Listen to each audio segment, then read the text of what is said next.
Class 11th chemistry third lesson तत्वों का वर्गीकरण एवं गुणों में आवर्तिता का आज 13वां एपिसोड है और टॉपिक पढ़ने वाले हैं आयनन ऊर्जा को प्रभावित करने वाला एक और कारक। देखिए, हमने पहले आकार कारक पढ़ लिया, नाभिकीय आवेश पढ़ लिया, परिरक्षण प्रभाव पढ़ लिया। आज हम इन दो कारकों की बात करने वाले हैं, एक भेदन क्षमता और एक अर्धपूरित व पूर्णपूरित कक्षकों का स्थायित्व। क्वेश्चन यहीं से ही पूछा जाता है क्योंकि ये जो है इनमें जो अपवाद बचते हैं उनका आंसर यही देता है। ठीक है, तो आज हम इनके जो अपवाद बचे थे इनको इस दो फैक्टर्स के बेस पर जो है क्या करेंगे, सॉल्व करेंगे। शुरू करें। पहला आज का कारक है कौन? भेदन क्षमता। लेकिन एक बार आयनन ऊर्जा को मैं थोड़ा सा ब्रीफली और बता देता हूं कि यार कोई परमाणु था, उसके सबसे बाहर वाले कोश में इलेक्ट्रॉन था, मैं इस इलेक्ट्रॉन को बाहर निकालना चाहता था और बाहर निकालने के लिए मुझे जितनी ऊर्जा लगानी पड़ रही थी उसी ऊर्जा को मैं आयनन ऊर्जा कह रहा था। और अगर ये इलेक्ट्रॉन आसानी से निकल रहा था तो ऊर्जा कम लग रही थी, आयनन ऊर्जा कम चाहिए थी। लेकिन अगर ये इलेक्ट्रॉन मुश्किल से निकल रहा है तो ऊर्जा ज्यादा चाहिए, आयनन ऊर्जा का मान ज्यादा चाहिए होगा। ठीक है, तो इस प्रकार से अपने पास ये थी आयनन ऊर्जा। अब मैं बात करता हूं क्या कि इस आयनन ऊर्जा को भेदन क्षमता कैसे प्रभावित करती है। बच्चों देखो, पहले तो भेदन क्षमता होती क्या है? भेदन क्षमता होती है कि एक ही कोश का कोई कक्षक नाभिक के कितना नजदीक है, इसको हम कहते हैं भेदन क्षमता। जैसे मान लो, अगर ये मैं मान लूं कि ये पूरा का पूरा एक ही कोश है, तो कोश के अंदर उपकोश होते हैं, उपकोश के अंदर कक्षक होते हैं, तो मैं ये मान रहा हूं कि इस पूरे कोश के अंदर ये पहला एस कोश है, फिर पी है, फिर डी है और फिर एफ है। ठीक है, तो आप देख रहे हैं कि यार एस जो कक्षक या एस जो उपकोश है वो नाभिक के सबसे पास में है। ये प्लस वाला नाभिक है, नाभिक के सबसे पास में कौन है? एस, फिर कौन है? पी, फिर कौन है? डी, फिर कौन है? एफ। ठीक है, तो अगर मैं भेदन क्षमता देखूं तो सबसे ज्यादा किसकी आ गई? एस की।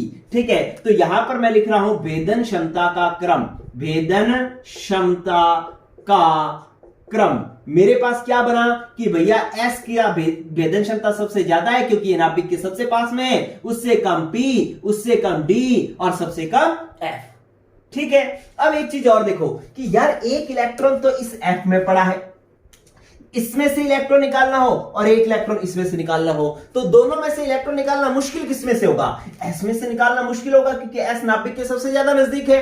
पी से उससे आसान, डी से उससे आसान, एफ से बिल्कुल आसान। ठीक है, तो इसका मतलब है कि एस से इलेक्ट्रॉन निकालना सबसे मुश्किल होगा, आयनन ऊर्जा ज्यादा लगेगी क्योंकि इसकी भेदन क्षमता क्या है? ज्यादा है। तो यहां पर अगर मैं एक रूल बनाना चाहूं तो मेरे पास एक रूल भी बन गया है क्या कि आयनन ऊर्जा जो है वो भेदन क्षमता की क्या होती है?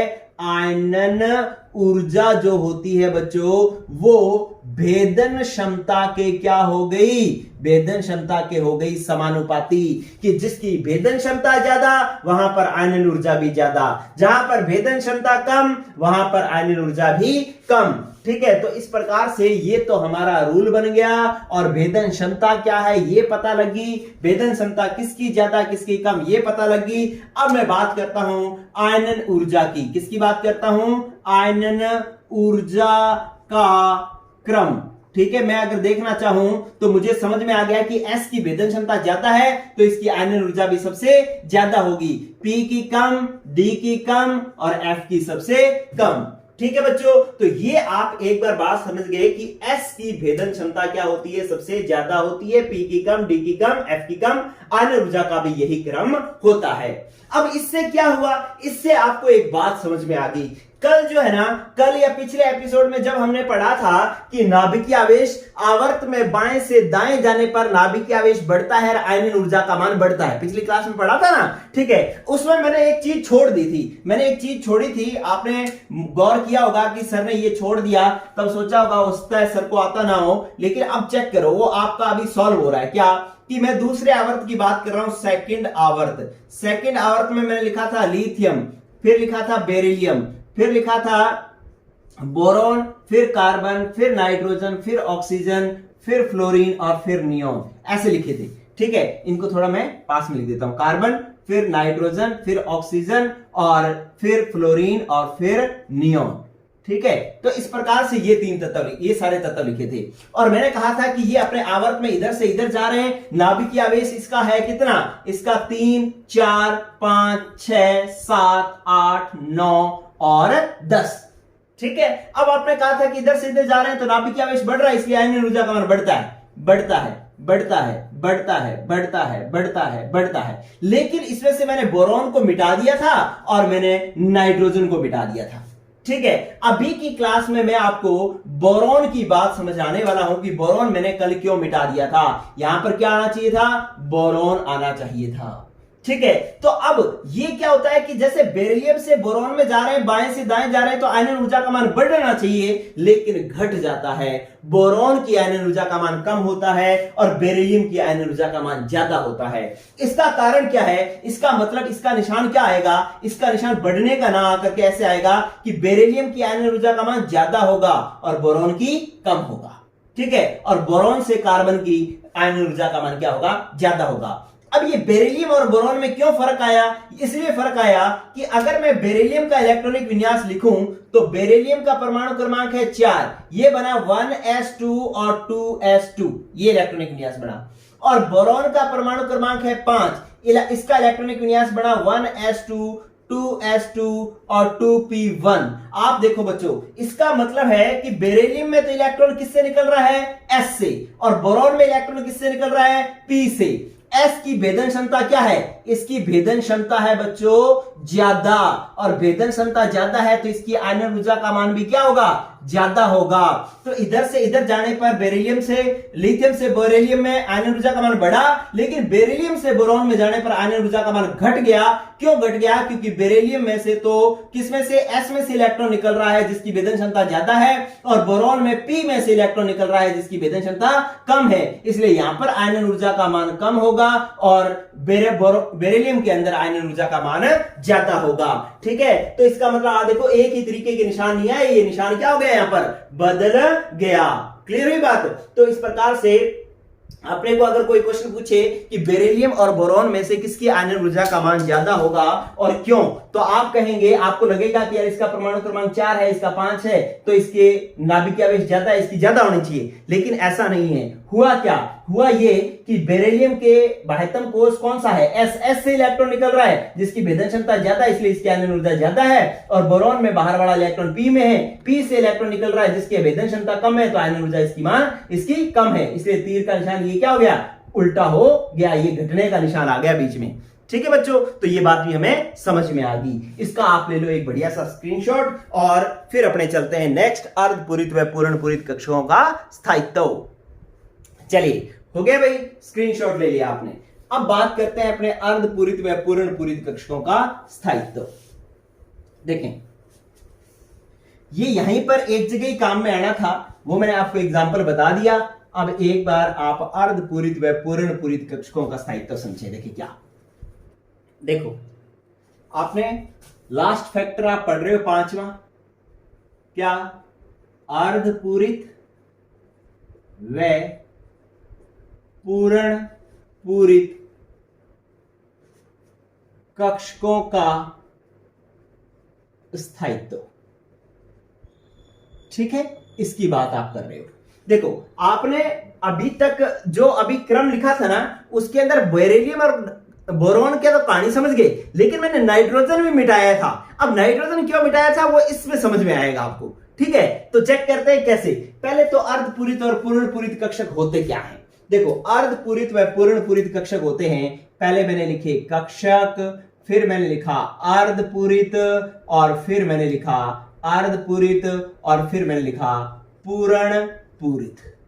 ठीक है, इसका मतलब क्या है, देखो कक्षक है मेरे पास S, फिर P, फिर D और फिर F। देखो S के अंदर कितने इलेक्ट्रॉन भरे जा सकते हैं, S के अंदर कितने इलेक्ट्रॉन भरे जा सकते हैं, S के अंदर इलेक्ट्रॉन भरे जा सकते हैं 2।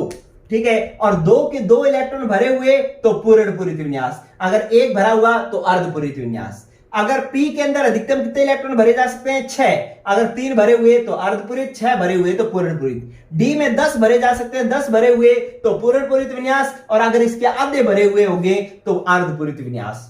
F में 14 इलेक्ट्रॉन भरे जा सकते हैं, अगर 14 ही भरे हुए हैं तो पूर्ण पूरित विन्यास है, लेकिन 14 का आधा 7 भरे हुए हैं तो कौन सा विन्यास है, अर्धपूरित विन्यास है। तो आप पहले ये समझ लो कि भाई S का अर्धपूरित होता है 1, 2 होता है पूर्णपूरित, P का अर्धपूरित होता है 3, पूर्णपूरित होता है 6, D का अर्धपूरित होता है 5, पूर्णपूरित 10, F का 7, 14। ठीक है, इतनी बात आपको समझ में आ गई। अब एक चीज समझें कि आप ये देखें कि अर्धपूरित और पूर्णपूरित जो विन्यास होते हैं ना बच्चों, वो अधिक स्थायी होते हैं। ठीक है, अगर मैं इस विन्यास का स्थायित्व का क्रम में बताऊं, स्थायित्व का क्रम में बताऊं, तो सबसे कम स्थायी होता है अपूरित विन्यास। अपूरित विन्यास जो होता है, अपूरित विन्यास कौन सा हो गया बच्चों? जैसे मैं P की बात करूं, P में 3 अर्धपूरित है, 6 पूर्णपूरित है, लेकिन 1 क्या है, 2 क्या है, 4 क्या है, 5 क्या है, ये अपूरित है। ये विन्यास क्या है? अपूरित विन्यास है। तो जो अपूरित विन्यास है वो सबसे कम स्थायी होता है। अर्धपूरित विन्यास जो होता है, अर्धपूरित विन्यास जो है वो उससे ज्यादा स्थायी होता है, और पूर्णपूरित विन्यास जो है वो सबसे ज्यादा स्थायी होता है। ठीक है, तो ये इसके स्थायित्व का क्रम है। आपने देखा कि यार अर्धपूरित विन्यास सबसे कम स्थायी, अपूरित सबसे कम, अर्धपूरित उससे ज्यादा, और पूर्णपूरित सबसे ज्यादा स्थायी होता है। ठीक है, अब मान लो पूर्णपूरित विन्यास पूरा सबसे ज्यादा स्थायी है। किसी उपकोष के अंदर P के अंदर 6 इलेक्ट्रॉन पड़े हैं और हमें उससे इलेक्ट्रॉन निकालना है, तो P क्या कहेगा? P कहेगा यार मेरा तो पूर्णपूरित विन्यास है, मेरे को 6 चाहिए, 6 पूरे हैं, मेरा इलेक्ट्रॉन मत लो, क्योंकि अगर मेरा इलेक्ट्रॉन लोगे तो मेरा स्थायित्व खराब हो जाएगा। तो ये अपना इलेक्ट्रॉन देगा नहीं तो हमें धक्के से छीनना पड़ेगा, तो ज्यादा ऊर्जा लगेगी, आयनन ऊर्जा का मान ज्यादा होगा। तो अब मैं ये समझ लूं कि यार पूर्णपूरित विन्यास ज्यादा है, स्थायी है, तो इसकी यहां पर आयनन ऊर्जा का मान क्या लगेगा? ज्यादा। अर्धपूरित जो है वो इससे कम स्थायी है, तो इसका आयनन ऊर्जा का मान इससे क्या लगेगा? कम। और इसके अंदर आयनन ऊर्जा का मान सबसे कम लगेगा। क्या लगेगा? सबसे कम लगेगा। अगर आयनन ऊर्जा का मैं बढ़ता क्रम देखूं तो इसमें आयनन ऊर्जा का मान सबसे कम, फिर ज्यादा, सबसे ज्यादा। ठीक है बात बच्चों, इतनी बात अगर समझ में आ गई तो इसका आप ले लें एक स्क्रीनशॉट, और इसका बढ़ता क्रम ये हो जाएगा, ये सबसे कम, ये इससे ज्यादा, और ये सबसे ज्यादा। ठीक है, इसका स्क्रीनशॉट ले लो, फिर मैं नाइट्रोजन वाला केस समझाता हूं और फिर ये हो जाएगा कंप्लीट। देखो नाइट्रोजन वाला केस समझें। आपने क्या लिखा था? आपने दूसरा आवर्त नंबर 2। अब मैंने एक एग्जांपल बता रहा हूं और एक अपवाद भी आपको समझ में आ जाएगा। आवर्त नंबर 2 आवर्त में तत्व थे lithium, beryllium, boron, carbon, nitrogen, oxygen, fluorine और नियोन। ठीक है, अब आपने क्या किया कि यहां पर परमाणु क्रमांक लिखा, इसका 3 होता है, 4, 5, 6, 7, 8, 9 और 10। ठीक है, आपने कहा कि आवर्त में बाएं से दाएं जा रहे हैं तो नाभिकीय आवेश बढ़ रहा है, और हमने पढ़ा है कि नाभिकीय आवेश बढ़ता है तो आयनन ऊर्जा का मान क्या होता है बच्चों? आयनन ऊर्जा का मान क्या होता है? बढ़ता है। ठीक है, तो आपको यह समझ में आना चाहिए कि आयनन ऊर्जा का बढ़ता क्रम यह होना चाहिए कि लिथियम की सबसे कम, बेरिलियम उससे ज्यादा, बोरॉन उससे ज्यादा, कार्बन उससे ज्यादा, नाइट्रोजन उससे ज्यादा, ऑक्सीजन उससे ज्यादा और फ्लोरीन उससे ज्यादा और नियोन सबसे ज्यादा। ये आयनन ऊर्जा का बढ़ता क्रम होना चाहिए। लेकिन जब ये आयनन ऊर्जा का बढ़ता क्रम बनाया तो यहां गड़बड़ हुई, यहां इन दोनों में गड़बड़ हुई। हमने समझ गए कि क्या गड़बड़ हुई कि यहां तो S से इलेक्ट्रॉन निकल रहा है, यहां P से निकल रहा है। S की भेदन क्षमता ज्यादा है, इसलिए यहां से मुश्किल से इलेक्ट्रॉन निकल रहा है, तो बोरॉन की ज्यादा नहीं होगी, बेरिलियम की आयनन ऊर्जा ज्यादा होगी। इसलिए ये तीर का निशान आपको ऐसे लगाना पड़ेगा, जिधर ये तीर का मुंह खुला होता है वो साइड बड़ी होती है। तो अब बेरिलियम बड़ा हो गया, बोरॉन छोटा हो गया, मतलब बोरॉन की आयनन ऊर्जा का मान कम है और बेरिलियम की आयनन ऊर्जा का मान ज्यादा है। एक बात समझ में आ गई। अब ये कहानी एक बार नाइट्रोजन और ऑक्सीजन में भी चलेगी। क्या होगा नाइट्रोजन और ऑक्सीजन में? अगर मैं नाइट्रोजन का इलेक्ट्रॉनिक विन्यास लिखना चाहूं तो नाइट्रोजन का परमाणु क्रमांक होता है 7 और इसका इलेक्ट्रॉनिक विन्यास होता है 1s2, 2s2 और 2p3। देखो 2, 2, 4 और 3, 7 इलेक्ट्रॉन हो गए। अब मैं ऑक्सीजन का इलेक्ट्रॉनिक विन्यास लिखना चाहूं तो यह आ जाएगा 1s2, 2s2 और 2p4, क्योंकि 8 इलेक्ट्रॉन है, 2, 2, 4 और 4, 8। ठीक है, तो अब यहां पर नाइट्रोजन का बाह्यतम कोश वाला इलेक्ट्रॉन किससे निकलेगा? 2p3 से इलेक्ट्रॉन निकलेगा। अगर मैं नाइट्रोजन से इलेक्ट्रॉन निकालना चाहूं तो 2p3 से निकल रहा है और ये 2p4 से। ठीक है, ये ऑक्सीजन में किससे निकल रहा है? 2p4 से। अरे 2p3 कैसा है? अर्धपूरित विन्यास है। कैसा है? अर्धपूरित विन्यास है। और मैंने कहा था कि P में 3 अर्धपूरित है और 6 पूर्ण पूरित है। इसके अलावा 1 2 4 5 ये अपूरित विन्यास है। तो ये 2p4 है। 4 क्या हो गया? अपूरित विन्यास हो गया। अब अर्धपूरित और अपूरित में अधिक स्थायी कौन होता है? ये अर्धपूरित विन्यास जो है वो अधिक स्थायी होता है। और अधिक स्थायी से अगर इलेक्ट्रॉन निकालोगे तो ये कहेगा कि भैया मैं तो स्थायी हूं, मैं इलेक्ट्रॉन नहीं देता। हम कहेंगे नहीं, मैं फिर भी इलेक्ट्रॉन लूंगा तो मेरे को ज्यादा एनर्जी लगानी पड़ेगी। और ज्यादा एनर्जी लगानी पड़ेगी तो यहां पर आयनन ऊर्जा का मान, नाइट्रोजन की आयनन ऊर्जा का मान क्या होगा बच्चों? ज्यादा होगा। ठीक है, तो आपको ये समझ में आ गया। यहां पर पहले तो हम कह रहे थे नाइट्रोजन की कम, ऑक्सीजन की ज्यादा होगी, लेकिन हमने जब इलेक्ट्रॉनिक विन्यास लिखा तब हमें समझ में आया क्या कि यार तो आयनन ऊर्जा का मान तो नाइट्रोजन की ज्यादा होती है, ऑक्सीजन की क्या होती है? कम। ठीक है, तो इस प्रकार से आपने 2 जगह अपवाद देख लिए इसके अंदर, एक तो बेरिलियम बोरॉन में और एक नाइट्रोजन और ऑक्सीजन में। ठीक है बच्चों, तो इस प्रकार से जो है ये क्वेश्चन हम सॉल्व कर सकते हैं। ये क्वेश्चन जो है 11th में और वैसे भी बहुत बार पूछा जाता है कि नाइट्रोजन और ऑक्सीजन में से किसकी आयनन ऊर्जा का मान ज्यादा होगा और क्यों? तो हम कहेंगे नाइट्रोजन की। कैसे? इलेक्ट्रॉनिक विन्यास लिखेंगे और फिर कहेंगे कि नाइट्रोजन का इलेक्ट्रॉन जो है 2p3 से निकल रहा है, जो कैसा है? अर्धपूरित विन्यास है, जो अधिक स्थायी होता है। अधिक स्थायी से इलेक्ट्रॉन निकालना मुश्किल होगा, इसलिए यहां पर आयनन ऊर्जा का मान ज्यादा लगेगा। ठीक है बच्चों, तो ये आपका क्रम बन गया। चलिए इसका एक बार आप स्क्रीनशॉट ले लो। जहां जहां दिक्कत आ रही है, जहां जहां चेंज आ रहा है, इसको स्टार, मैंने ये एरो लगा दी यहां पर, ये 2 जगह चेंज आ रहा है तो ये निशान जो है आप इसको एक स्क्रीनशॉट ले लो। मैं थोड़ा सा बदलाव करता हूं इसके अंदर। ले लिया स्क्रीनशॉट? चलिए अब अगर पेपर में क्रम आता है, सुनो, पेपर में अगर मान लो आप कहीं एग्जाम में ये ऑर्डर की बात करते हो तो आपको वो सीधा कहेगा, आपको ऐसा निशान थोड़ी देगा। वो कहेगा कि इनको आयनन ऊर्जा का सही बढ़ता क्रम क्या है? सही बढ़ता क्रम क्या है? अब ये तो सही बढ़ता क्रम है ही नहीं। कैसे बढ़ता क्रम नहीं है? चलो, ये लिथियम से बेरिलियम ज्यादा, लेकिन बेरिलियम से बोरॉन कम, फिर बोरॉन से कार्बन ज्यादा, तो इसका मतलब एक बढ़ता क्रम तो हुआ ही नहीं, पहले बढ़ा फिर घट गया ना, तो इसका मतलब सही क्रम नहीं है। तो अगर आपको सही बढ़ता क्रम अगर आपको बनाना है, आयनन ऊर्जा का बढ़ता क्रम अगर बनाना है दूसरे आवर्त का, तो क्या बनेगा बच्चों? सबसे पहले तो कौन आएगा? लिथियम आएगा। ठीक है, इसके बाद कौन आएगा? बोरॉन आएगा, क्योंकि लिथियम से बेरिलियम ज्यादा है और बेरिलियम तो बोरॉन से भी ज्यादा है। ठीक है ना, तो पहले बोरॉन आएगा, फिर कौन आएगा? बेरिलियम आएगा। उल्टा हो गया। ठीक है, फिर कार्बन अपनी जगह ही रहेगा, कार्बन को कोई दिक्कत नहीं है। अब नाइट्रोजन और ऑक्सीजन की जगह बदल जाएगी। पहले कौन आएगा? ऑक्सीजन, क्योंकि ऑक्सीजन की आयनन ऊर्जा कम है, नाइट्रोजन की ज्यादा है तो नाइट्रोजन ज्यादा आएगा। फ्लोरीन की तो ज्यादा है ही और नियोन की भी ज्यादा है ही।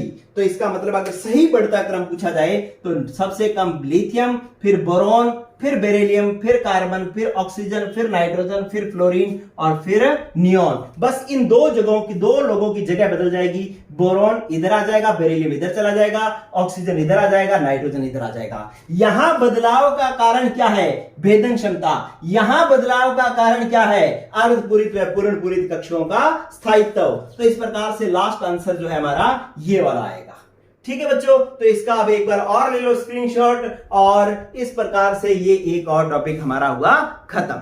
ठीक है, अब हमने क्या करना है कि कुछ क्वेश्चंस करने हैं और साथ ही आयनन ऊर्जा के अनुप्रयोग क्या है, इसके लाभ क्या है, हम इससे क्या क्या ज्ञात कर सकते हैं, ये टॉपिक हमें और पढ़ना है। अभी बात खत्म नहीं हुई है। जो भी बच्चा रेगुलर आयनन ऊर्जा को पढ़ते आया है, मैंने छोटे छोटे एपिसोड्स में पढ़ाया है, जो भी आयनन ऊर्जा को रेगुलर पढ़ते आया है ना, उसका एक केमिस्ट्री पर अच्छी पकड़ बन जाएगी। ऐसी पकड़ बन जाएगी कि 12th में उसको बिल्कुल दिक्कत नहीं आएगी, कंपटीशन में कहीं भी उसको दिक्कत नहीं आएगी। अगर वो कहीं भी जाकर के तैयारी करेगा तो उसका बेस जो है वो स्ट्रांग ही होगा। ठीक है बच्चों, तो आज के लिए इतना ही। पढ़ते रहें। Good luck, good bye. अभी क्वेश्चन और अनुप्रयोग बाकी हैं आयनन ऊर्जा के, उसके बाद आगे का चैप्टर। Good bye.